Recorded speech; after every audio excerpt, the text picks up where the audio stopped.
Excited na ang Asia Songbird at host ng Bet ng Bayan na si Regine Velasquez Alcacid para sa mga sumali sa talent show.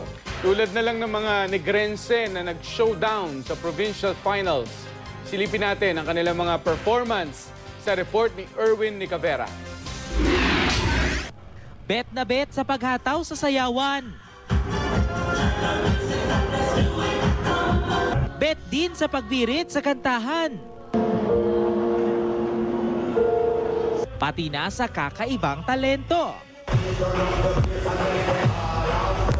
Lahat ng yan ipinamalas ng mga Negrense sa provincial finals ng pinakabagong talent search ng Kapuso Network, ang Bet ng Bayan. Dagsa ang mga manonood at taga-suporta sa Silay City, Negros Occidental.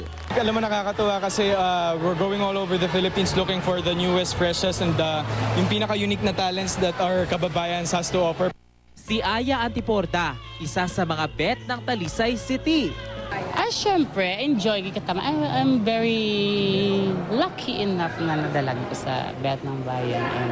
Napahanga naman ang mga nagsilbing hurado sa provincial finals na sina Acel Santos at Philippine All-Star champ na si Ken John. Siyempre, nagpakitang gilas din sila.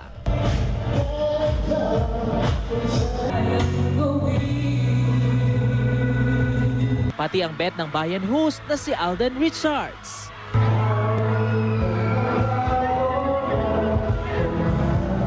Ilalaban ang mga pambato ng iba pang rehiyon sa regional finals na gaganapin sa October 18 sa Bacolod City.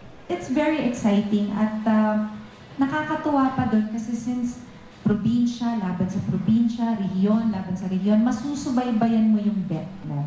Kaya exciting kung hanggang saan siya makakarating.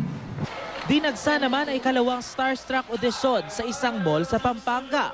Naroon ang Starstruck Season 5 Ultimate Female Survivor na si Sara Labati na naghandog ng kanta sa fans. Mahigit 500 aspirants ang nag-audition. Erwin Nicavera, Nagbabalita, Pilipinas.